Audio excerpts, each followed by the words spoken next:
Hello and welcome back to the Solo Esti Strategy Podcast. We have changed our name. My name's Abby. And I'm Emma. And we're here to talk to you about lots of stuff today. Lots of stuff. But first, we should probably talk about our name change. So, Yes. Do you want to start with that? Yeah, we did a little bit of a rebrand, I guess. Not that we had a huge brand in the first place, but Our 4 episodes. now is our real brand. Yes. So Abby and I have decided to actually join forces together to do some joint esthetician coaching, which Yes. we're both really excited about. And not only that, we're doing webinars now, and our first one is in a few days on August 17th. And we're going to do one on gaining clients from TikTok because we both feel like that's the most common question that we get asked. She gets asked about that a lot. I get asked about it a lot. So we figured why not do a webinar for you guys. And one thing I'll tell you about the TikTok thing is we both post a lot of advice just on TikTok anyway. And in our podcast, we have a lot of advice about, growing your clientele and stuff like that. But this is going to be way more in depth. So it's not just going to be like post consistently. It's going to be like, here's when to post, what to post, how to post, like really getting into like the nitty gritty of what actually makes you successful on TikTok, what kind of content you want to make, and not just, you want to be able to convert those viewers into clients. So that's going to be the main thing that we're talking about is how to actually, grow locally and not just grow in general. Because if you're not growing and reaching the right people, then your business isn't going to go anywhere from Exactly. TikTok. And we're also going to talk about different ways. You post one way on TikTok versus Instagram. Yes. And I see this is a really common problem that people have is not understanding that there's actually a really big difference in your posting strategy for 90% of people. Yeah. There's not as much overlap as people think. And so I definitely plan on talking a lot about that. Actually how to post for TikTok specifically and not just in general. Yeah. So this will be very TikTok specific advice. And obviously you could take all of this and apply it to other platforms, but we're really going to hone in on TikTok for this one. Yes. And we've both grown our businesses primarily from TikTok. I mean, I literally got over 20 clients in one day from one video on TikTok. And that doesn't happen all the time. But if you take our tips and you consistently use them over time, then you're guaranteed to get some clients from TikTok. Genuinely. And I've also had very big surges in clientele from TikTok as well. I just had a follow-up call with a mentorship client today who spoke to me maybe 3 weeks ago. She got 40 clients from one TikTok within a matter of a few days. So it's really that's pretty much what happened to me. Ridiculous. Yeah. I will say I understand that it can feel really discouraging on TikTok, especially if you feel like your videos are getting no views, you feel like you're getting no clients from it. It makes you feel like you just want to stop. Yeah. And I've been there before where I've been like, is this even worth it? Yeah. It absolutely is. I got 18 new clients last month. I think 15 of them rebooked. And that's great.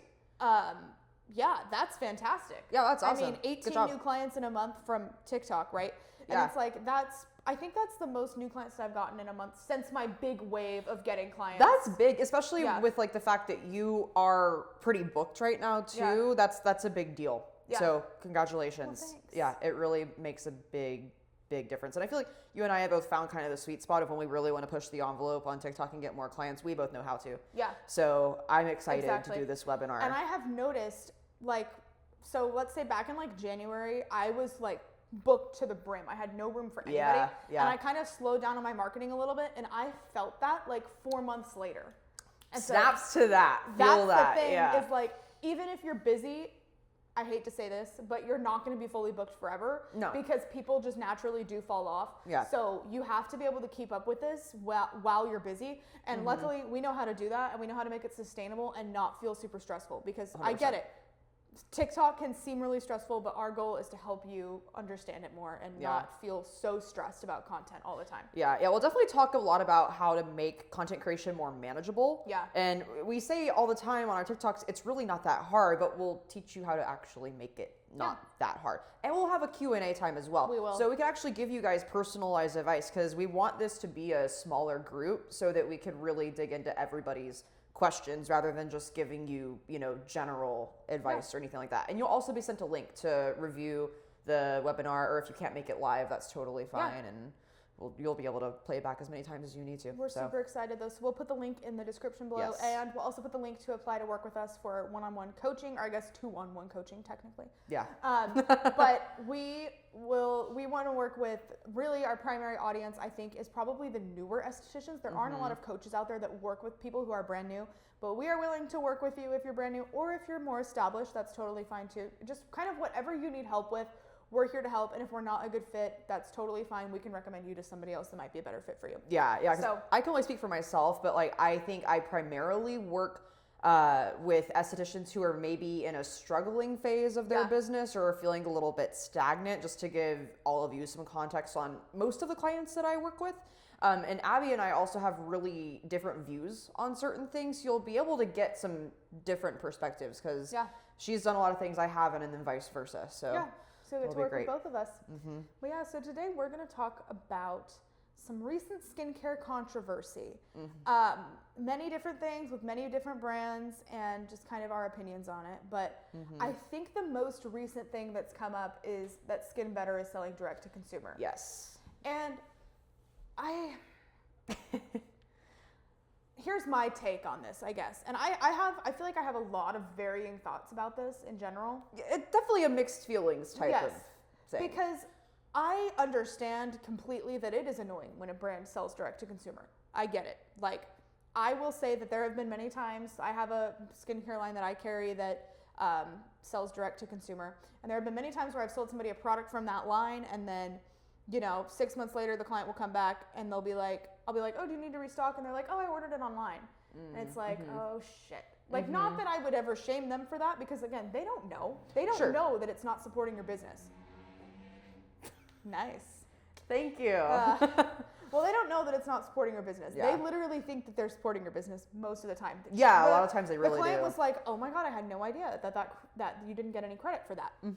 So what I typically do is, if a client buys something direct to consumer and they tell me that, I usually just tell them like, hey, just so you know, like, I'm not upset with you in any way, but when you order from these websites, I don't get the credit for it. So in the future, if you need something, just let me know and I can order it for you. And like that way we get the credit for it. And then, like, I always make sure to tell them, 1, I'm not upset. 2, I'm not judging you for buying it direct to consumer. No. And also, thanks for buying the product, but also they probably want to support your business. Yeah. And so I think that's kind of the thing, is it's like, if most of the time clients don't even know that they're not supporting your business by ordering through somewhere else. Exactly. They just assume that you carry the line, so it somehow ties back to you in some way. Yes. And I will say, I obviously prefer when brands don't sell direct to consumer. Sure. But I don't necessarily think that it should be a deal breaker for carrying a brand. I wholeheartedly agree with that. Yeah. Like, when I'm thinking about, do I want to bring on this brand or not, the bottom of the totem pole for me is whether or not they sell direct to consumer. It's like a nice little bonus if they don't, but I'm always aware of the fact that that could change at any time. And also aware of the fact that my clients want to support me, so they generally buy the product for me. And like Mixi, for example, you can get Mixi products as a consumer, and it's maybe come up once or twice with people. But then I kind of am just transparent with them, be like, oh yeah, like, next time feel free to ask me, just so you know, like, none of that money goes to me, and that's absolutely not a problem. But if you're wanting to also support my business in the process, it's just better to order through me. I can always drop ship it to you. But Mixi specifically is a little bit weird because you could only order 3 products at a time. Yeah, so you can't drop as an esthetician. So you can't really drop ship it, but if it's a local client or whatever, like, I just handle all that on a case-by-case basis. Thankfully for me, it's not something I run into very often. Yeah. I would say if you have clients that are regulars that are coming to see you every month, then a brand selling direct to consumer isn't going to cause really any problems with it. Now, if it's like a client who comes once every 6 months, that's different. And that's when I've run into those issues before, is when it's a client that doesn't come very often, and then they need to restock between their appointments, but they don't know. Right. They just don't know. Yeah. Now, the thing that bothers me about the Skin Better thing is that they require a medical director to carry the products. That part right there, But then anyone can go buy them online. That's what bothers me. That's so dumb. But to me, well, I'm not trying to turn this into I don't like Skin Better episode, because that's not the point. But like, to me, that's very on brand for something that this company would do. And I'm not really a fan of this company either. I don't know much about them, honestly. Yeah. But I've had no desire to carry them for many reasons, and I honestly didn't even know that they didn't sell direct to consumer. I low-key thought they had. I thought they had too. So I was like, oh, okay, well, that's news to me, yeah, I guess. I didn't even know because I don't carry the brand. I don't really follow anything about it. And like a brand can have great products and stuff like that, and I'm sure that they are great. I've heard fantastic things about their products, but at the same time, it's like they don't fit with my business, and that's okay. Like they don't need to. No. And I do think, though, that in my opinion, it is definitely ridiculous to require a medical director to purchase products from them, but then also sell direct to consumer. It's completely nonsensical. Yeah. Like that straight up just does not make any sense to me. Like we can't buy it, but if I wanted to get it at retail cost, then I could. Yeah. You know? And it's different than having like a buy-in, because having a medical director is very expensive, and I'm sure they do have a buy-in as well. Yeah, but like many skincare lines have minimum orders, and personally, I don't really have a problem with the minimum order thing. Like it depends on what it is, of course. Like sometimes I think they're a little ridiculous, but I think it's okay to maintain some exclusivity, like within reason, of course. But most of the time, like for example, with Green Envy, when I brought them on, I had to pay a minimum order with them. It was $750. Like I was gonna spend $750. Sure. Yeah. Like whatever. That's fine. I personally get more of the ick with the order minimums actually than the direct to consumer stuff, because you know there's a reason I don't have a Green Envy account. Yeah. Because I don't want to buy $750 worth of Green Envy stuff. Like I like this product, and I like the hydrating mist that they have. Yeah. It's good. I mean, all the other stuff is good too. I just don't need it, right? Yeah. So for me, I'm like, well, this is dumb. And then when I find like a thing like that about a brand that I'm just really not into, I usually kind of just write them off completely. Yeah. And that's fair. What you said about the medical director thing, like I wanted to carry some stuff from, was it Sente? Okay, yeah. And then the rep was like, can you confirm you have a medical director? And I'm thinking, like, why? No, whatever your name is, I can't, because I don't have one. Why would I have a medical director to apply topical skincare products that my clients can use at home without doctor supervision? Make that make sense. Yeah. And I understand where you're coming from with the minimum order thing, but I also think it depends, in my opinion at least, on what is included with that. So like that's fair. So like for example, if they're charging you a freaking minimum order of like $2,000 and you get nothing out of that, like okay, well then why would I do that? And I'm sure Sente has a hefty minimum order too. They probably do. But if they require a medical director. With Green Envy, the minimum order at the time that I did it was $750. I think it's higher now. I don't hold me to that. But I feel like when I looked, it was like $1,100. I could be wrong. Yeah. I could totally be wrong, so don't come at me because I might be wrong. At the time, though, it was $750, and their brand support is really, really good. That's cool. I have like a rep that I can work with one-on-one. I can book a call with her anytime. We can talk about anything that I want. I can meet with their marketing team. I can meet with basically anyone at the company. That's cool. And so that's where I'm like, okay, you know, I got my money's worth with that. Like I get all of this support. The thing I think that bothers me more is having a minimum order per order. That's ridiculous. I agree. Yeah, that is really dumb. And that really only makes sense for like a bigger salon or like a med spa, I feel like. But even then, it's like you guys have the products to sell. Why do you require an order minimum for somebody that's already made their opening order with you? That would be ridiculous. For example, Color Science does that. And that's one of the reasons I don't carry them, is because you have to buy 5 of each product in order to buy it. Yeah, and it's like, I don't know that I'm gonna like. Sure. No, that's what if crazy. I'm trying to see if a client, like, if clients like this, like, if it even sells? I don't want it to sit on my shelves forever. And it's like, especially because of their sunscreens have like different shades, so you would have to buy like 5 of each shade, and it's like, do I need 15 different tinted SPFs? Like, no, I don't need 15 in stock right now. Sure, I could probably sell them eventually, but it's like, I don't know how long they're going to sit on the shelves. I don't know how long people are going to need between restocking them. Like, it depends on how often they use them and all that stuff. So it's actually really stupid. I know. I think that's dumb. And I think that Lyra also has a $250 minimum order. Every time you order with them, you have to spend $250. Because what if you like forget something? Yeah. You know, and you need to buy this like one cleanser or whatever. Oh, now I have to buy a bunch of shit that I don't actually need right now. That's a really good way to alienate very good clients who would give your brand a lot of money. I would never sign up for an account with a brand that does that. Yeah. Knowingly, at least. If I found out after the fact, I would never order anything. So. Yeah, well, that's hard because it's like, why do I need to to do that? Like, why do I need to have a minimum order? It's weird. One of the labs that I work with requires an order minimum, but it's not a lot. So, and that makes a little bit more sense. That's different, though, because it's a freaking product like that. Like, exactly. It's not like a retail product or anything. And yeah. And generally with those orders, you'd be placing bigger orders just by virtue of what you're doing, because you're creating skincare products rather than just retailing something to a client. You don't need just like one thing. Yeah. The only thing that kind of bothers me about their minimum order though is that it's like $10 more than like what a gallon of a product costs. Oh, that's... Which they do on purpose so that you have to order two. Yeah. But normally I'm ordering more than one thing anyway, so it's not really a problem. And yeah. I can always add pumps to my order, which is funny. But smart. Yeah, no, that's... I would do that. Like the pumps are like $5 for the product, so I'm like, let me just buy some more pumps, and then then I hit the minimum. Because you'll use it anyway, so why not? That's less of a big deal. But the per order minimum with these brands, that's crazy. I even forget that they do that. It is crazy. But it is crazy because so like stupid. What? Like you're gonna deny making money? That's what gets me. I'm like, why are you turning away money? Well, one of my mentorship clients who is in Canada, she's no longer my client because she graduated from her program, which is very cool. Yay. Congratulations. But she wanted to do Glymed when she saw that I was getting some Glymed products, which we'll get into why I got Glymed products. Yes, I think that's a good controversy to talk about as well.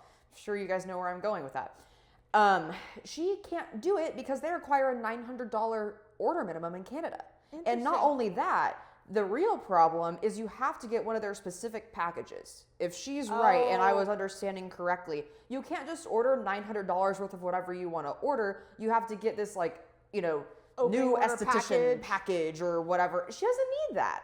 She already has a fully stocked back bar, and she has the money to spend on them. She would be a great client. That's so weird that I had no idea that they were different in Canada. But yeah, I was really surprised. I have noticed that all of their products are in French and English. That makes sense. That would explain that, because in Canada they have to have it in French and English. Yeah. Well, the more you know. So which I thought was crazy. Like 900 and actually, it has to be a certain package. I think that Green Envy in Canada also doesn't require a minimum order, but they do in the US. So it's like the opposite. What's happening? So I think it's just because they have a different, it's the same products and the same brand, but they have different policies depending on the country. And actually, I wanted to move to Canada. There's some lower drop. I don't know if you knew that. Yeah, you did tell me that. I really wanted to move to Canada for a while, and honestly, low-key, I still do, but I'm not going to move to Canada. Don't move to Canada. I'm not going to. Because then don't move to Canada. It's only 3 hours away. No, don't move to Canada. Okay. We talked about this. Fine. You can't move there. I know. I'm not going to move to. I'm not going to move to Canada. But when I wanted to, I had just brought on Green Envy, and so I was like, "Shit, am I going to have to redo this minimum order in Canada?" And I don't think that they had a minimum order there. Maybe they did, but I don't remember. I don't think that they did. That's so weird. And I think I was kind of mad because I was like, "Shit, I could have just moves to Canada to avoid opening order costs with Green Envy." That would be crazy. No, and it is just weird how the rules vary depending on where you live. But I'm actually curious about what you were going to say about Glymed and why you switched and kind of where you're at with that. And I mean, talk about whatever you want. You can get into it as much as you want. I mean, one of the main reasons that I wanted to do this episode was, going back to the Skin Better thing for just a second, I feel like estheticians are really bad at wrapping up their whole identity in these brands and almost personifying them. Yes. And it's like we forget that these are corporations. These are not individual people. So we can't take things so personally when things happen. And we can't hold on for dear life to something that's not working for us just for the sake of, but the brand, fuck that brand. Yeah. That brand doesn't pay you. You don't work for them. So letting yourself get so emotionally invested into these brands, it's like you're doing that to something that's not even a living, breathing thing or person. And this came up for me recently with Circadia, because anybody who watches my content knows I have talked a lot about Circadia on TikTok. I get countless messages from estheticians telling me, I want to try Circadia because of you, or I just placed my first Circadia order because of you, which is really cool. I still get them.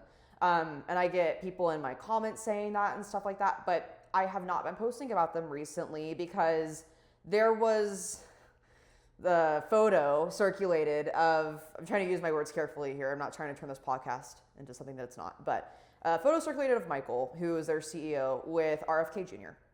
who I just don't like RFK Jr. I'll proudly say I also hate him. Yeah, I can't stand him. But that's, that's not the point of what I'm trying to get at in this podcast. It's a picture, it's out of context. I don't know what's going on in the photo, when it was taken, why it was taken, where it was even taken. There's nothing except the picture, which posting it was certainly a choice on his end. In my opinion, that shows that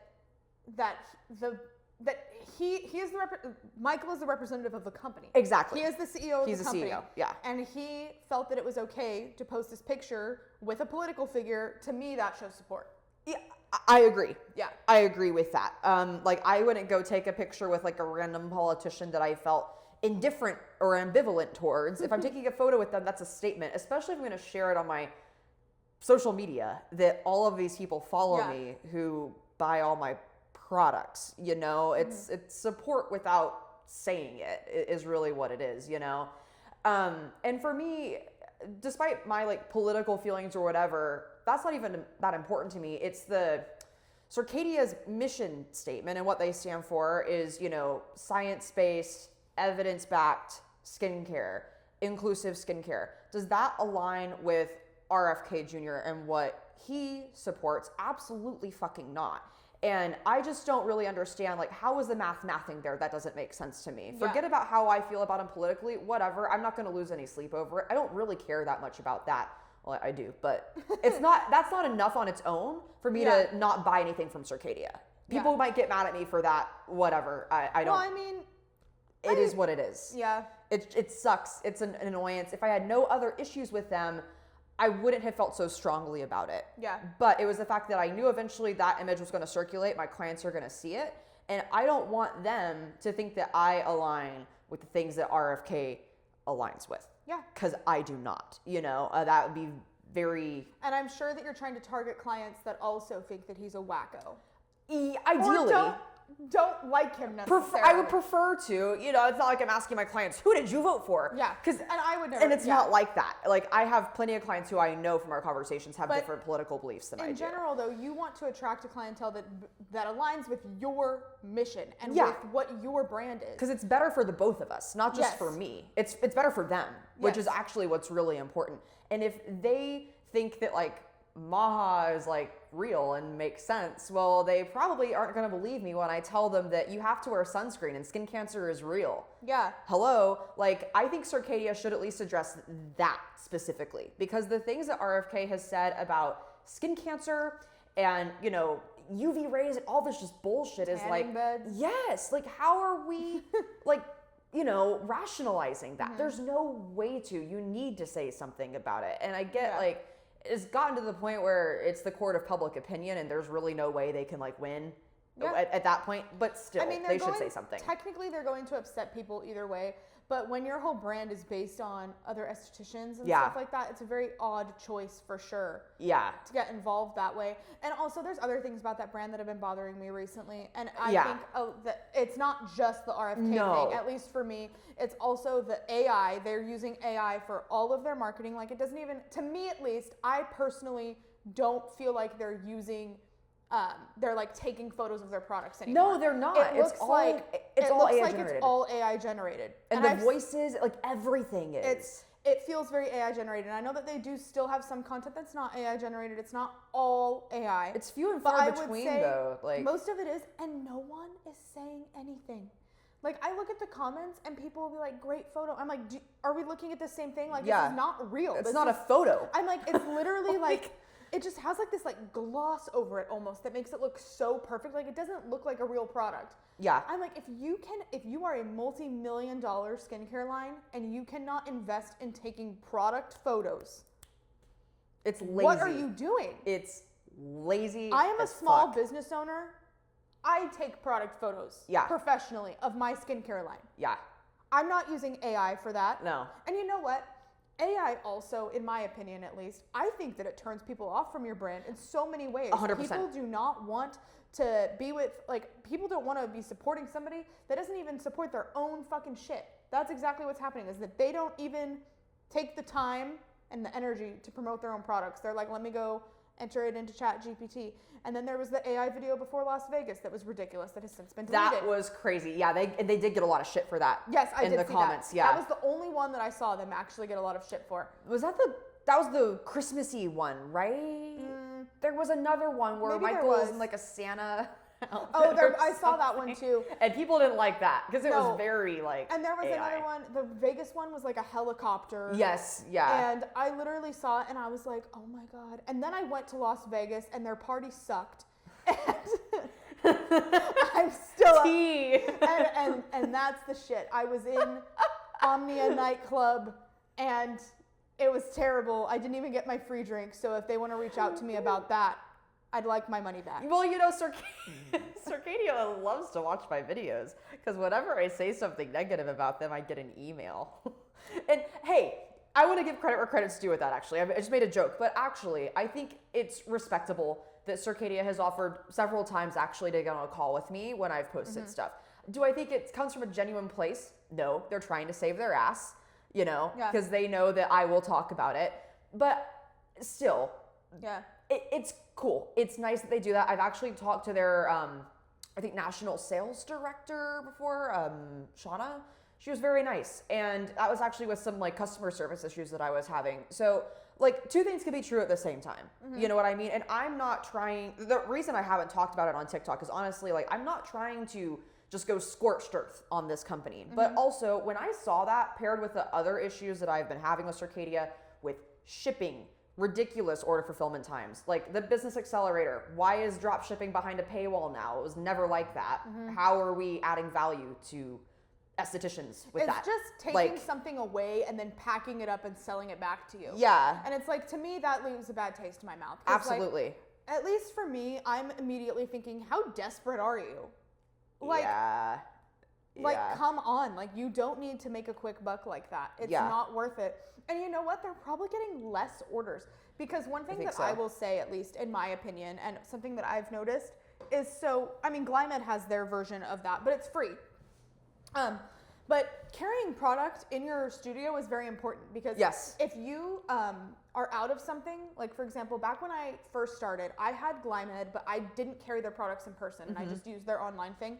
I got 0 orders to the online store. Yeah. Because at the end of the day, no one's gonna leave their facial and then be like, ooh, let me go online and buy the products that she recommended. It doesn't happen that way. And it might happen occasionally, but like realistically, it's very rare. Yeah. And so to me, the way that I do things now is if I'm out of stock of something, I literally will charge them for it that day. Of course, if they're okay with it. Yeah. I say, hey, I can, if you want to just pay for that today, that's totally fine. I'll get it ordered for you right now, and I will either drop it off at your house. Like if they live really close, I'll usually drop it off to them. Yeah, that's what I do all the time. Or if they're, if I can ship it to them, if they're farther away, or they can come pick it up. Yeah. And usually, I don't typically charge them for shipping if it's currently out of stock with me.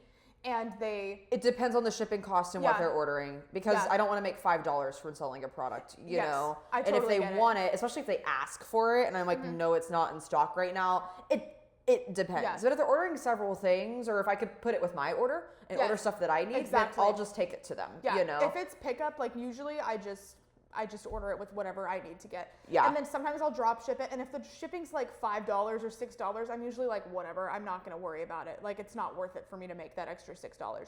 But I have found that works way better, because if I had to tell somebody, oh, I can't give that to you right now, go ahead and order it online, they're probably not going to order it online. Yeah. It's very unlikely.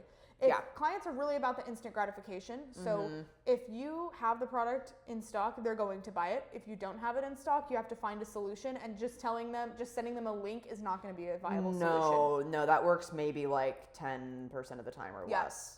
So that's the thing is like, they say that they're going to be, that they're making more money from this business accelerator, or that's probably what they assumed when they launched it. And I don't know their financials. Maybe they are making more money from it. Yeah, who knows? But I would imagine that they would actually be getting less orders, because I would have less clients be buying things. Yes. Truthfully. Yeah, 100%. And the thing with Circadia is like, I just hate the way they're spinning this as now you don't have to have retail on your shelves. You don't have to invest in retail. You never had to. Yeah. That's my issue. If they didn't have this drop shipping behind a paywall, I'd be like, yeah, the business accelerator is cool because you get a course per quarter. You get multiple free shipping credits, which I think is wonderful. Yeah. You get access to the retail locator, which is bullshit, but it does exist. It doesn't really do anything. It doesn't do anything, but it's there, and they could probably make it better and make it actually work for people. There's a lot of cool stuff that's included, but then they just fuck themselves, honestly. Yeah. I don't know. I think that's worse than selling direct to consumer. I actually agree with that because that pissed me off. When I saw that, I was like, oh, Business Accelerator. Then I saw drop shipping and I was like, wait a minute. How are we gaslighting our whole audience? Yeah, to take drop shipping away from estheticians, in my opinion, is fucked up. Yes, that's stupid. GlyMed technically doesn't have drop shipping. I've worked around that before, though. I've just done it, Put their address in? Yeah, I just put their address in. I've done that with Circadia before. I'm like, whatever. I don't know if you're technically allowed to do that or not. But also, it's usually, it is different with GlyMed because they don't charge you money to have the storefront. Exactly. You don't even have to have a minimum order to have the storefront. Yeah. You could literally just be an esthetician, go sign up for it, put your link on your website, and just take the commission. Yeah. And it's nice because the commission is pretty good. It's like 40%, which if you carried it in person, it would be 50%. How much do they give you with GlyMed? Or sorry, with Circadia? So you have the choice between doing commission or a cash payout. So I think commission is 40% and cash payout. What would the cash payout be? I don't know. Or maybe it's 50%. I can't remember. It kind of sort of made sense. So I have the Business Accelerator. I got it purely to be like, okay, what's up with this? Do you still pay for it? Yeah, because I want to do the acne course just to see what it's like. I got the oncology course and I got the acne one, so I need to go through those. And then for any clients that want like their last products or something like that, I have free shipping, so that's kind of nice. But I don't have the Business Accelerator because I think it's actually worth $49 a month. Yeah. I can pay for it. It's not a big deal. It's whatever. And also, what is Circadia going to say to me if I'm still paying for their Business Accelerator? Yeah. I'm still paying for it. Are you going to cancel it? Yeah. Okay. Yeah. Eventually. But it's just right now, like I'm in such a transition phase with my business in so many ways right now. So I just don't. I don't really need to care. worry about it. Yeah. I want to go through the course. I don't want to like lose access to my courses or anything. I don't know what would happen. I'm trying to tread very carefully with all of this, which is, like I said, why I've been kind of scared to make videos on it because even though I'm really pissed off at Circadia, ultimately they do have good products. I would like to order the Mandela Clear Peel because it is, I think, the best thing they sell. To be honest, it's fantastic. And I want my clients to be able to get their products as well. Because I've had some people, I've told all my clients about this. They knew about that picture since November. Yeah. All of them have known. I told them immediately. And I've had people be like, yeah, no, right away, I don't want to do it anymore. Or like, yeah, I'll still order it every now and then. So I want them to be able to go through me and do that and not have it be a big deal. Yeah. But I guess my concern would be if I get rid of the Business Accelerator and they find out that I drop ship the stuff to the clients' houses, which I've heard about happening, then like the order gets, I don't know, maybe canceled or something like that, or that's such bullshit to me because they're literally buying fucking product from you. So who cares? Yeah. You're getting the money. Who gives a shit, Yeah. And also, if I'm paying for it, then they're getting the full $15 shipping rather than the $7.50 that the client gets with the Business Accelerator. So it just doesn't makes sense. I just think it's so like I don't like the way that they changed that. No. The whole like packing it up, selling it back to you, like it was really, really icky. And that to me, like I had just been feeling weird about Circadia for a while. I don't know how to explain this, but I've had a weird feeling from them about them like always. Like I tried to bring in their products and I was like, I don't know. It just something felt off about it, and I can't describe what it was. That's fair, and I think I started to feel that too. Yeah. I couldn't put words to it, and I was just like, something this feels about a little it funky. is just, And I know whenever I feel that about anything, anyone, I'm always right. I just didn't know that I was right. Yeah. And then the thing actually that pissed me off before the Business Accelerator was the rebrand, because they had so many opportunities to fix major problems with their products, and some were rectified, like I don't know, some bottles spill and they don't look pretty. I don't give a shit if they look pretty. That's not why they're hard to sell. The products are hard to sell because they are this big. This big. It's ridiculous. And I've had clients complain about that before because this serum is $50, which is actually one of their cheaper ones because they have some that are $65. Yeah, like Serum 71. Yeah. They have serums like Myocyte that are $80+ No, almost $100. And you know what? $50 for a serum isn't bad. No. It is bad when it's half an ounce. Yeah. That means it's $100 for an ounce. That's not worth it for that product. And Chronocalm is a good product. I like Chronocalm. But I would not, I have had clients complain to me about that. Yeah, no, same. I've had multiple clients who have taken this home. They go through it in like less than a month because it's so tiny. Yeah. And then they come back and I ask if they're running low or anything. And then I have had this happen many times, tell me, oh, I ran out of that, but I'm not going to buy it again because it was really expensive and I just didn't get that much out of it. And that totally sucks. It sucks. Because also a month is not enough time to see results with a product either. So it's like, a shame because it's a great product. My skincare line, my serums are 1 ounce. They're about the same price as this. People buy them, they love them, and they repurchase them, but they do it because they see the value in it. And it's like, I think the main reason, in my opinion at least, to me the reason that they would do a half-ounce serum is simply because of the fact that if they charged $100 for an ounce of Chronocalm, no one would want to buy it. No, because that's insane. Or same with the whatever the serum. Myocyte would be like $160 for an ounce. God. Like, and some people would maybe pay that, right? Yeah. But at the end of the day, it's like, yeah, people are probably more likely to purchase a $50 serum, but then it's so tiny and clients complain about it. And I do think that they really missed the mark with that, especially because the pro size is 1 ounce. And that's the real kicker, is it pisses me off that my pro size products are 1 ounce, because then I feel like I'm having to penny pinch my products during the facials. You basically have a normal retail size as your back bar. Yeah. Which is, I mean, if you have a bunch of them, it's fine. Yeah, like I use actually only retail size of my own skincare line for my back bar because it doesn't make sense for me to have bigger bottles right now. Yeah, I have some retail size Skin Script products and Glymed products in my back bar, and that's fine, but the fact that the pro size serums are 1 ounce is very annoying. And I know Circadia is not the only company that does that. Glymed serums are not big, but I feel like Circadia, they are. And I think Circadia really had an opportunity. It is. Don't get it. Okay. 0.3 ounces. Are you the vitamin C one, not the daily clarifying one? Correct. Okay. Yes. Yeah. Sorry. Anyway. Yeah. Because I got the daily clarifying. I saw the vitamin C, and I was like, no, I wouldn't get bruh, that. That's stupid. Yeah. But I've actually sold clients many times pro sizes of Circadia serums for this exact reason. Mm-hmm. And they will get them and they're like, I think I got the retail size. And I'm like, you're like, no. And so I think when they did this rebrand, they really had an opportunity to do something about that. I understand they're not going to lower the prices of the retail size serums. That's fine. But they could have given us at least bigger back bar size options, I think. Yeah. To make it a little easier on us. That way, this just would be less shitty in general. I think there's a lot they could have done. And then the cherry on top was they took away the buy 6, get 1 free retail. For what? To make more money. Exactly. And it's here's these pretty products. And I'm seeing everybody just eating it up. And that's when I was like, wait a minute. Why are we all so delulu about this brand right now? I don't care that the packaging is prettier. Here's my other thing, is that I think that a lot of people, estheticians, a lot of estheticians and spa owners and stuff, they cannot separate themselves from the brands. And to me, it makes no sense because it's I have changed skincare lines so many times. I have tried things so many times. And sure, your clients do value consistency. They don't want you changing shit all the time. Of course. But ultimately, I have never, ever, ever lost a client for changing the skincare line that I carry. No.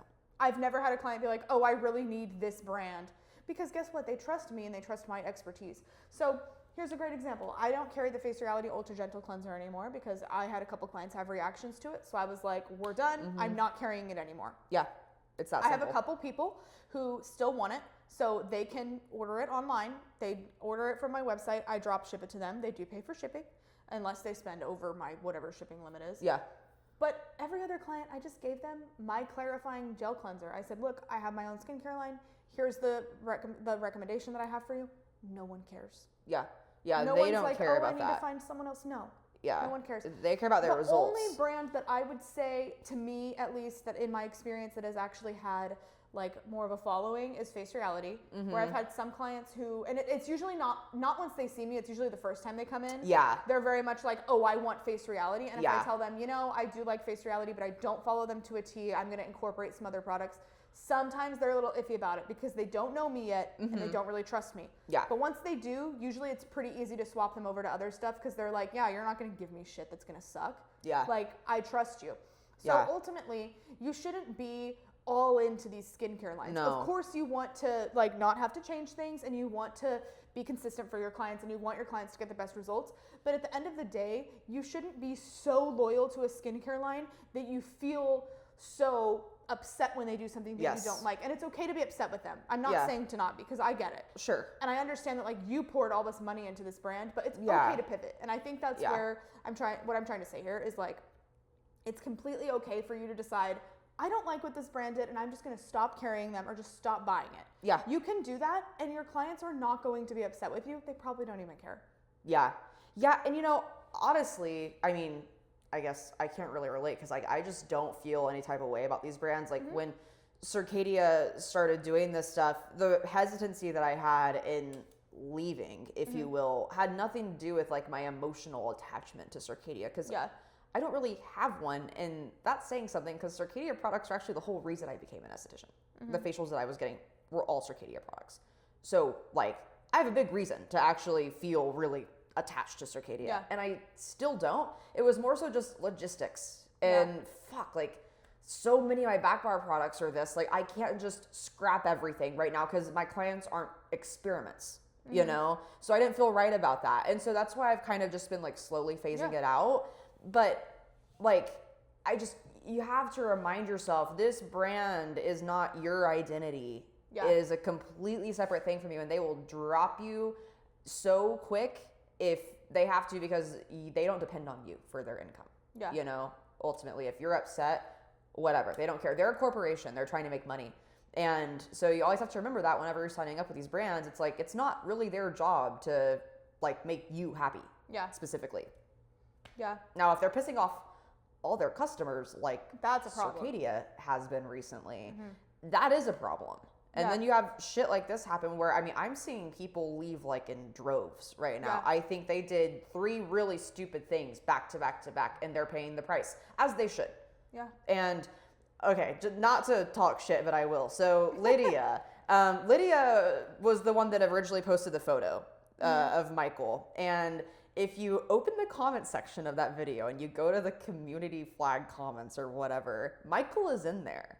Oh yeah, I did see that. Yeah, and he's posting pictures with like Jelly Roll as if this like somehow fixes I thought that the was very interesting because I actually told Lance about that. Lance is so my husband. Weird. I told Lance about that, and he's like, "Does that make it better?" And I was like, Jelly Roll, the most liked man on the internet. Lance literally, who knows nothing about skincare. Well, he knows a bit because of me. But he was literally like, I hate Jelly Roll. Did he think that this would be helpful to his image? Like, and I'm like, yeah, I don't know. Where does Michael live? That's a question. I think Florida. Okay, that explains a lot. He's giving Florida. He's giving West Palm. Area for sure. What I'm getting from it is at least a very conservative area, in my opinion, where people probably really like Jelly Roll. Because when I lived in Idaho, everyone loved. I mean, I'm from Tennessee. I'm from Jelly Roll, basically. Like Jelly Roll is from Franklin, and so Jelly Roll is super involved. And I guess now everybody hates Jelly Roll because he's getting divorced or whatever. I don't even know. People are finding out he's problematic. I'm like, I could have took one look at the guy and listened to him for about a second and been like, he probably kind of sucks a little bit. You know, but whatever. This is unrelated to this, but I think it's funny. But this part's not funny. My friend's grandma passed away a couple weeks ago. Sorry. My friend's grandma passed away a couple weeks ago, and they just had her funeral a few days ago. Did they play a Jelly Roll song? Hold on. Anna, my best friend, she was the one who was responsible for making the funeral slideshow, and her family really, really wanted this Jelly Roll song called I Miss You, Mom in it, and it basically just goes, I miss you, Mom. And then I was trying to find the song, and it doesn't exist because it's an AI-generated version of the song that was on YouTube. It was not used in the slideshow. So, is there actually a song by Jelly Roll? No. Fascinating. Her family just thought that. Yeah, I guess. I'm not sure if they know that it's Yeah, it was not included. It was not included in the slideshow. What a saga. I know. I was like, damn. Okay. I thought you were gonna say they played like one of his songs. No, they did not. Well, they thought they were going to, and then it ended to. up being not that. But no, I was actually in the spa with her last week, and we were I was like, I need to hear this song, and we could not find it. And that's when she learned it was AI generated, because I couldn't find it anywhere. It wasn't like on Apple Music or anything. That's crazy. Because I was like, let me listen to this shit, and it doesn't exist. Damn. So anyway, sorry for that tangent. No, that's fine. That actually is really funny, and also I'm sorry that she passed away. That is sad. But you know what? When I go, please do not play a Jelly Roll song at my funeral. Yeah. Or an AI generated song. Yeah. Anyway, I'll come back and haunt you. If you play Jelly Roll at my funeral, I will haunt your ass like full blown The Conjuring. Up in this motherfucker. Like, you are not playing Jelly Roll. Well, I will remember that. I won't do that. He has some decent music. I'm not going to listen to it. Like, it's not terrible. It's not Florida Georgia Line levels of country bad, but, like, it's not good. Yeah. But, yeah, I was like, Michael, like, what is the point? What was the intention behind this? Like, oh, it's not like you're taking a picture with like I didn't just an orphan or something. Yeah, I didn't just take a picture with RFK. I took one with Jelly Roll. Too. Like, I'm sure all of you watching this video and agreeing love Jelly Roll. Like, and all the comments were like, "That's a choice." Yeah, like it doesn't help. And I think that also there's just a lot more than just the RFK thing, at least in my opinion. Like, yes, it's not just the RFK thing. It's not just actually the AI generated thing bothered me more than the RFK thing, in my opinion. That's fair. Yeah, honestly. But the way that they're handling all of this, in my opinion, isn't great. Like, I feel like they're very they're very much just like, we don't really care what ambivalent. You think, but then they're gonna lose the business, and that's the thing. Is at the end of the day, like, you could lose your pro partners for that. And it's like, is it worth it to lose all of these spas? For what? For you to make a political statement that's stupid and against your brand? Like, it's literally, RFK stands for everything that Circadia doesn't. Allegedly. Yes, allegedly. And that's what's bothering me too. Because it's like, well, what bullshit are they lying about? Uh-huh. Yeah. It just really like makes me not trust them. And I'm also not gonna lie, personally, I wasn't that impressed with Circadia's products. Like, they're fine. That's totally fair. And that's totally my fair. opinion, right? Like, I mean, if you love them, that's totally fine. I've gotten better results not just using Circadia. Yeah. Absolutely. I'll say that. And you know, it's I always say this on TikTok, right? It's not about the products and the brand, it's about you and what you do with them. So Circadia's products work well because I know how to make them work well. Yes. And that's also why I think a lot of people don't like SkinScript. Yes, they don't know how to use SkinScript. And then they're like, oh, well, SkinScript burned the shit out of my clients. And it's like, well, you did that, though. Yeah. I'm like, respectfully. And there are certain times where, the formula is wrong. Like, that has happened before where you get a bad batch of products. Very rare. I've never had that happen to me personally. Yeah. But there are certain products that you shouldn't use on people and certain products that you need to know how to use. Yes. Like, people will be going in with, like, the blueberry enzyme on my brand new client with barrier compromised skin. Yeah. And then they're like, my client had a reaction. Well, no shit. Yeah, no shit, Sherlock. Like, and that's why I think that this kind of education is very, very, very important. Mm-hmm. Like, you need, as an esthetician, the most important thing that you can do is continue to grow your knowledge. You don't need to be loyal to a brand to do that. You can just, figure these things out on your own. I figured out ingredient knowledge just from learning from reading products. Like, I just used them, and then as I got more comfortable with them, I was able to just apply, okay, this product has mandelic acid in it, this product also does, here's what they have in common, and that kind of taught me more about ingredient knowledge. Exactly. Does that make sense? No, 100%. That's how I learned ingredients. Like, I remember, because Dermalogica was the first skincare brand I ever learned about, because that's what we used at Summit. It was the first brand that was introduced to us, and we had these like Dermalogica quizzes where we actually had to go through every single product and write down like different attributes that it had. And it was annoying at the time, but it was brilliant that they did that, because now when I look at products, I always go back to that, And I think that's one reason why, like, I've been able to pick up these other brands and just run with it.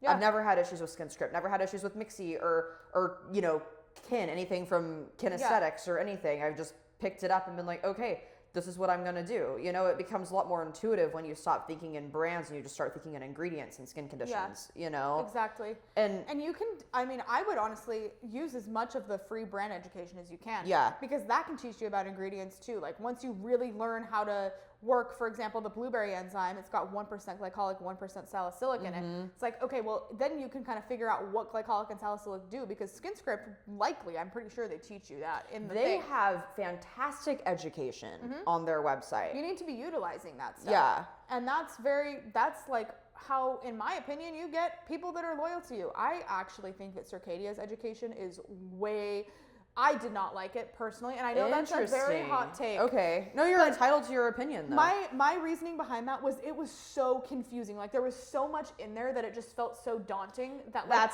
that's why I like it, because I like the dense stuff. But I totally get where you're coming from. I do wish that it was maybe organized a little bit better, because I think that was kind of the problem when I was doing it. I don't know if they've updated it since I tried. I do think their portal could definitely be like condensed in certain ways. Because there's so much free education with Green Envy, but it doesn't feel as overwhelming. Like, I can go view everything and like it doesn't feel so crazy. I just think it's very interesting because Circadia will have like 5 different videos about the same thing, and it's like, why can't we just like condense it all into one? Like, I don't need to watch a video about the cleansing step and then a video about the toning step and then a video about the exfoliation step. I'm like, just put it all into one. That's fair. And I'll watch it. And I would rather watch a demo and like an actual demo of a service and not like a demo that's not really a real demo where they're just talking about the product and then they do it.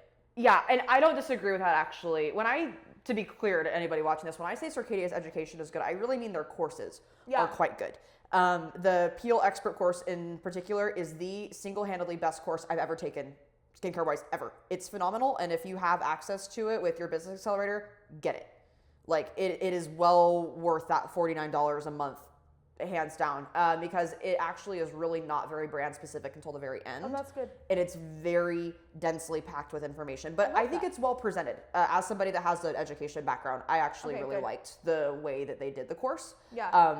It's phenomenal. But like Circadia, if you're watching this, I do think that your education portal as a whole could be reorganized. Yeah. Just to ease of use, clarity. Yeah. I get overwhelmed looking at it, and like you said, I don't need all this like extra. Just show me how to use the product. Yeah. You know, talk about what you like to use it for. I really like the Green Envy portal because you go to the thing and you literally click like, there's like a section that's like product knowledge, cleansers, toners, serums. Yes. Hydrators, sunscreens, moisturizers, whatever. And then it's like, even farther down, it's like peels. And then you can go through each peel and it just goes through how to use all of them. And it goes through all these stuff and it goes in depth in it. But it doesn't feel overwhelming because the videos are like a few minutes long. Mm-hmm. They do go in depth about the products. But at the same time, it's not like this thing where it's like, ooh, where do I go? Like, it's very organized. It's like, okay, here's the product knowledge. You just go through the course and then you finish it. Yeah. Or you can watch a video of like how to like facial massage and stuff like that. There's like lots of demos and stuff like that.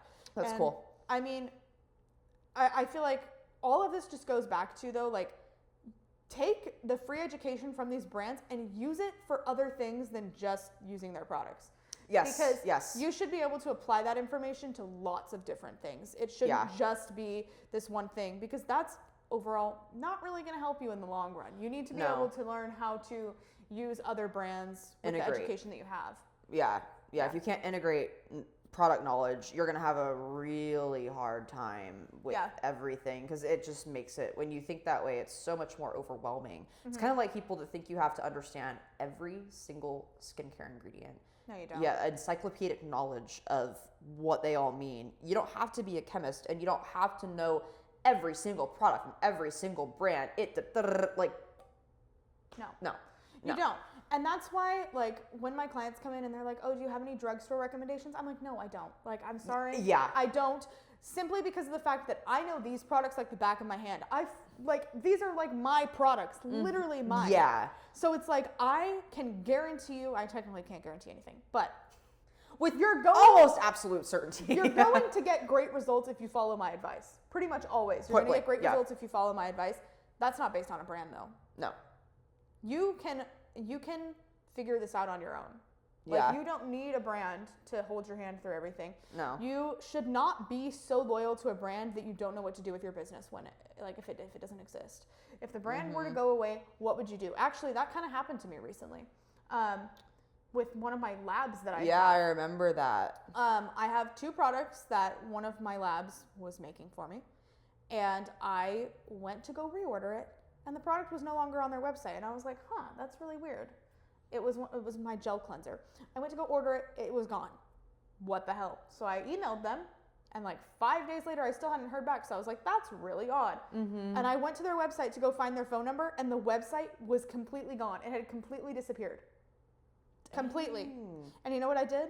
I went to another lab and I found a similar formula, and now I've reformulated 2 products basically because I had no other choice. Yeah. And it's like, at the end of the day, even with my own skincare line, that shit still happens, but I knew how to pivot, and I went and I looked at all these different formulas, and I was like, okay, what's comparable and how can I even make this better? And that was one thing that I did. Like with my gel cleanser before, it was not a bad formula by any means, but my new formula is better. Yeah. It has more specialty ingredients in it, and I like it more. It has salicylic acid in it instead of willow bark. Nice. And it's just a little bit stronger, and I wanted that. And so it's like, okay, you have to understand that like these brands could literally shut down at any moment. Yeah. They literally could disappear.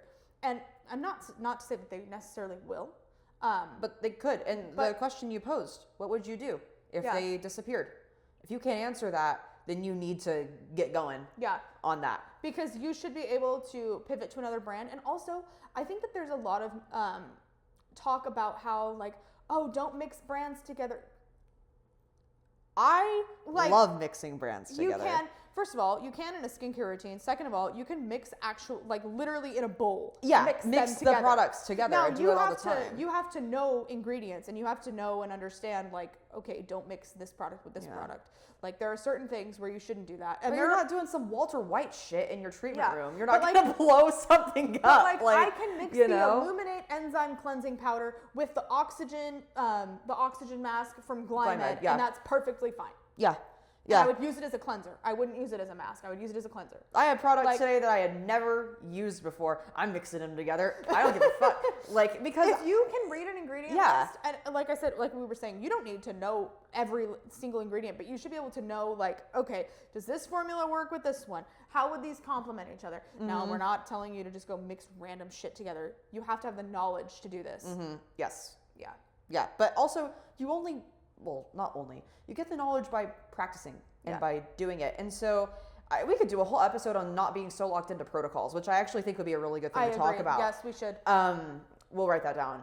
But don't be so locked into these protocols, because keep in mind, the brands are creating protocols designed to have the least amount of liability possible. They're going to be very conservative.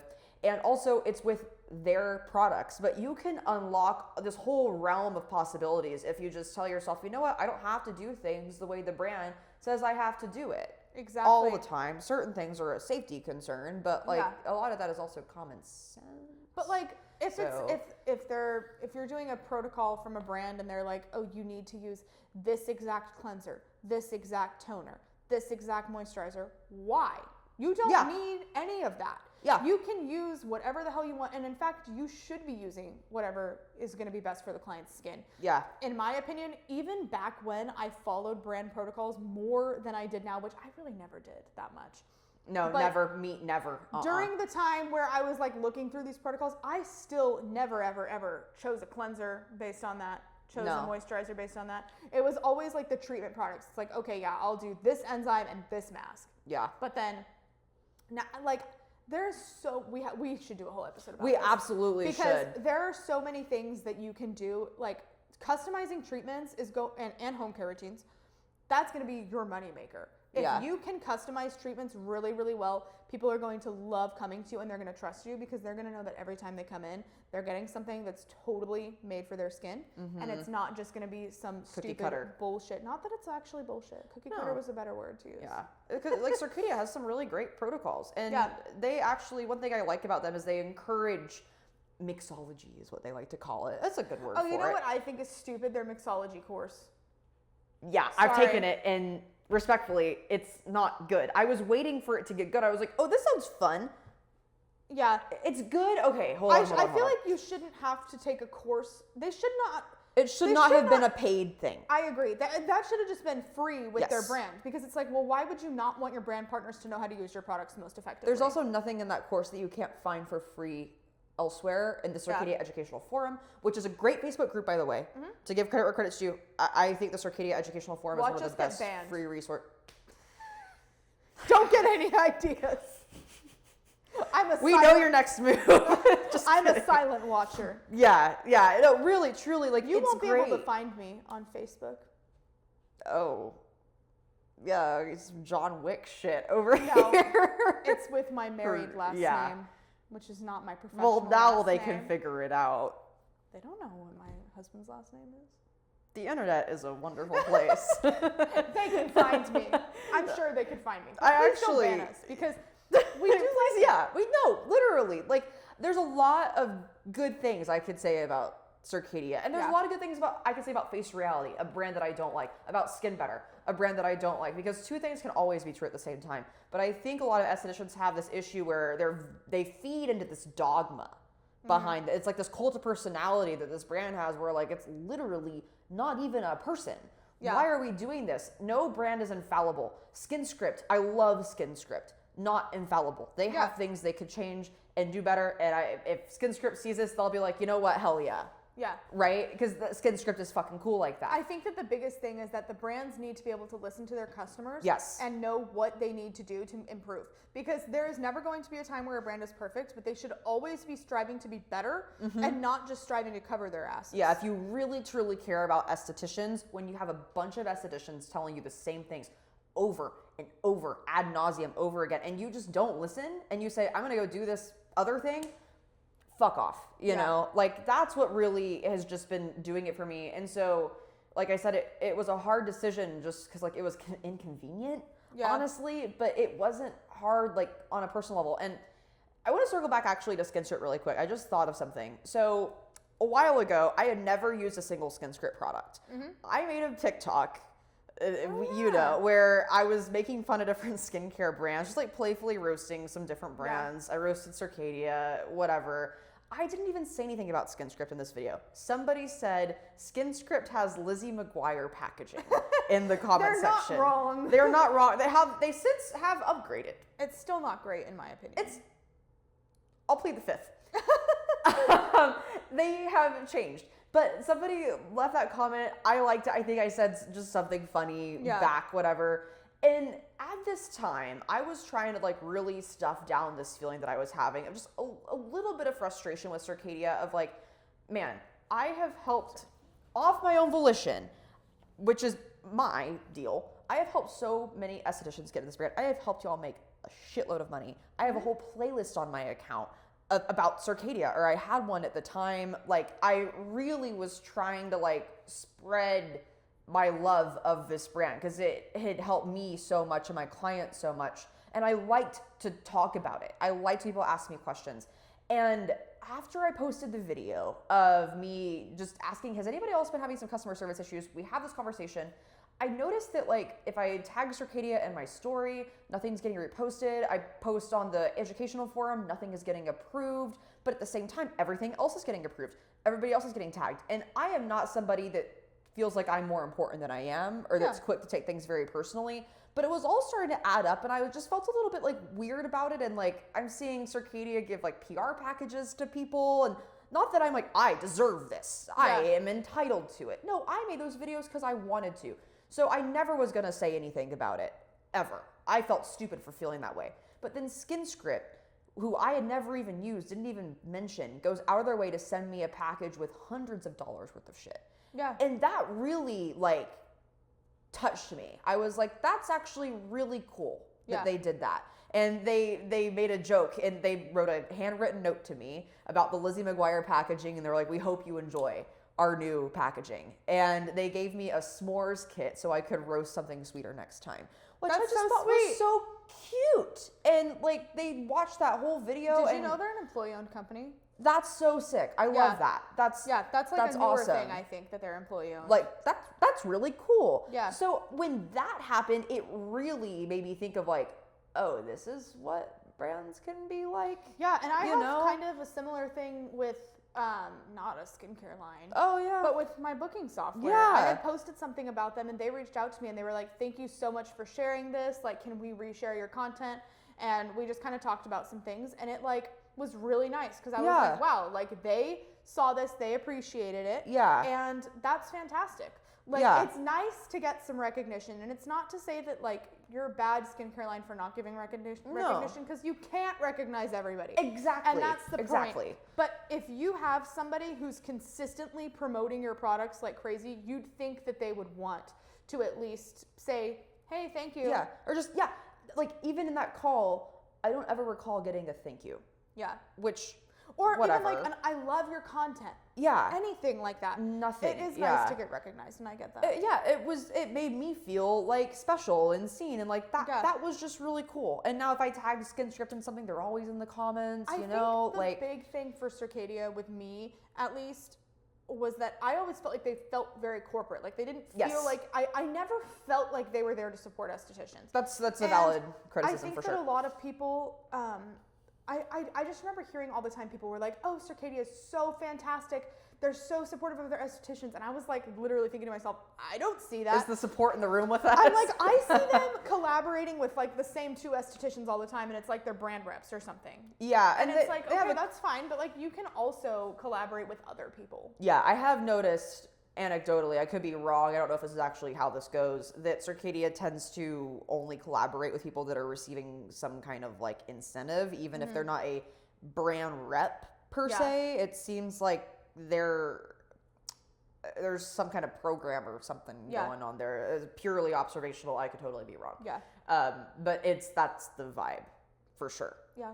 For sure. And I think, there are so many estheticians that talk positively about so many different brands, and I think that's something brands should pay more attention to. Yeah. And people deserve recognition. Or hell, even if they were like, "Hey, thanks for posting that video that went like really viral. Here's like a free shipping credit." Yeah.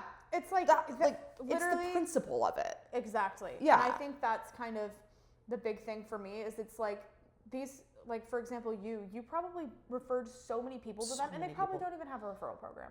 No, they don't. And they should make one. All these brands should make one, honestly. Yeah. Well, like with my booking software, Mango Mint, shout out, not even getting paid, but I love you. But I referred Emma to it, and they sent me a gift card to anywhere I want, which is pretty so much cool. And I'm like, okay, cool. Yeah. So if anyone wants to try Mango Mint, let me know. I'll send you the Abby link. some gift cards. Yeah, get me some gift cards. That's the thing is, like, you can tell when companies are really good, and that's how I feel about Mango Mint too. And I know that's not a skincare line, but I have always had a good feeling about them. And I think that the main thing is, and this could be applied to skincare lines, customer service. Can you easily get a hold of somebody and contact a real person and not just a bot? That's fantastic. Yeah.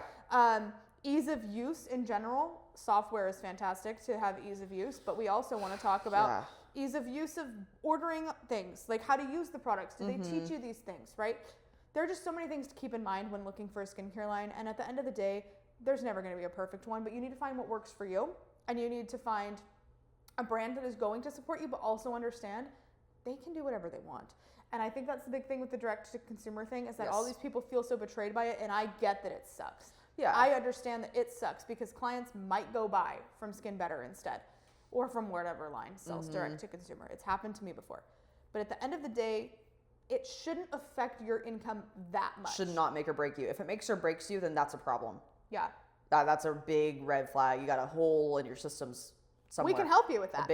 We would love to, genuinely. Because that should not be such a detriment or a burden to you financially. Emotionally, that's a different situation. But like when it comes to making good money, you should not rely on the brand being not direct to consumer. Yeah, exactly.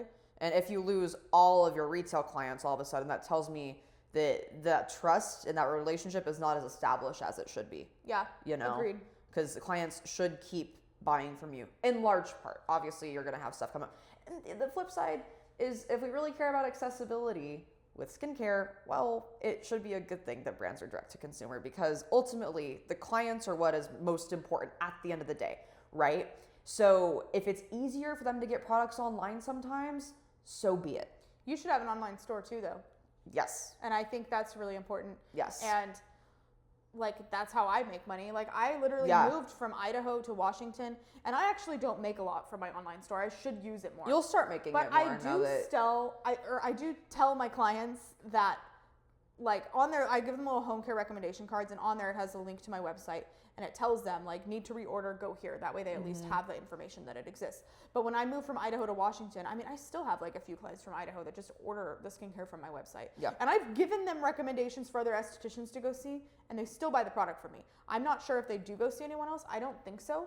Yeah. But ultimately, that's the thing is like your clients trust you. Yeah. They will buy what you recommend, and you need to give them the ability to buy from you. Yes. So with me giving them a link to my website, they can also text me if they have any issues. Like one time a client texted me and she's like, I cannot find this product on your website. It's because it wasn't there. Yeah. And so I fixed it immediately, and she literally just placed an order for it yesterday. And she's awesome. been ordering from me since I moved away. That's great. And that's the thing is it's like if I did not have that online store, they probably would go buy that direct to consumer. Yeah, it makes it a lot easier for you. And I mean, if anybody, I'm like, yeah, you should have a storefront on your website. If you look at my website, you'll be like, wow, Emma, you hypocrite, because I don't have one. You're working on it though, right? Oh, yes. Well, that website needs to probably just be a different website. Okay. What are you using? I don't know. We're going to discuss that. Okay. Right now, it's on Wix. But I'm going to ask my new business coach, because I hired a business coach. We have the same one. Yeah, we have the same one. Abby and I are very similar people, clearly. But that's the thing is, it's like you should, if you need help with that, I really can help you with that. Yeah, Abby's great at stuff like that. I'm really good at this stuff. So yeah. Not that you're bad. But you don't know what you're doing with that. Look at it. That's true. Okay. She's right. That's okay. But ultimately, like I do know a lot about the online store thing. Mm-hmm. Like I said, I could be better about selling it myself, but if you need help setting it up, I can absolutely help you with that. And that's like the whole point of like us doing this together is like Abby's really good at a lot of shit that I will say I suck at it. So I'm really good at making websites. Yeah. Literally, my mom was talking to me last week and she was like, do you think that you could contact my doctor's office and make them a new website? And I was like, no, I'm not a web designer. Like, I'm not redesigning your doctor's Abby's new side hustle is going to be website design. You could do it. I did make my own website, and low key, it's I think it's better than a lot of paid websites out there. No offense to anyone who has paid for web design, but you don't need to pay for web design. I would have thought that you paid a lot of money for that website. I saw your website for the first time. I was like, this is...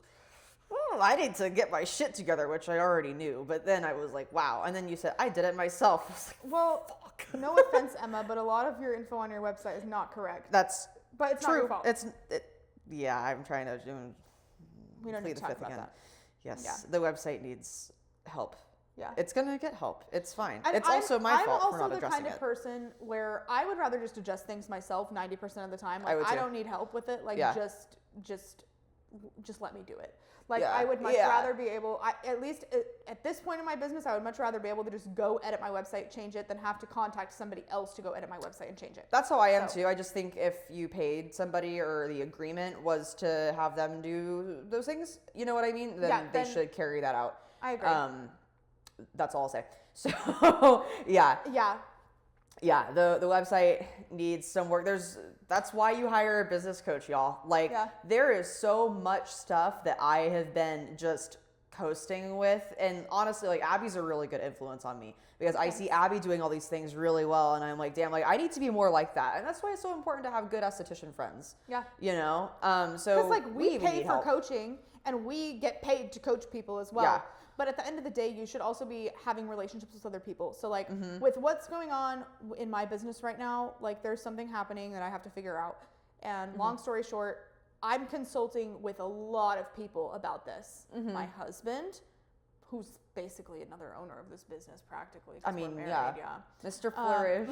Mr. Flourish. I'm going to start calling him that to his face. And I've talked to Emma and Emma. Yeah. Our business coach. Yeah. Anyway. We have all of these different discussions with all these different people, and I think it's so important to get a well-rounded perspective and not just from one person, which is something unique that we can bring to the table. Yes. Because you're going to get coaching from two people instead of just from one. Yeah. So we have different opinions on certain things. Overall, our philosophies are very similar. Yeah. But we do have different ways to get you to your goals, and so that's the nice thing about coaching is that you don't have to take every piece of advice we give you as 100% factual information that you have no other option but to follow. Yeah, and neither of us are like that, by the way. No. We are happy to give you advice, but at the end of the day, it's up to you how you want to implement it, and you take what resonates with you and you leave the rest. You don't have to follow everything to a T, and in fact, you shouldn't, because at the end of the day, you should be thinking for yourself, just like same thing with these brands, right? You should be thinking for yourself and using the brand as a tool to help you get to your goals and to help your clients get to their goals. But you shouldn't be ride or die necessarily. Yeah. You are more than the brand, and you have For I sure. think, remind yourself of that. I almost think this is like a self-esteem thing for a lot of people if we really get into like the psychology of it. Like, I am nothing without this brand, or if they do something that pisses me off, like it's like you're almost projecting it onto yourself. Yeah. In a way, don't do that.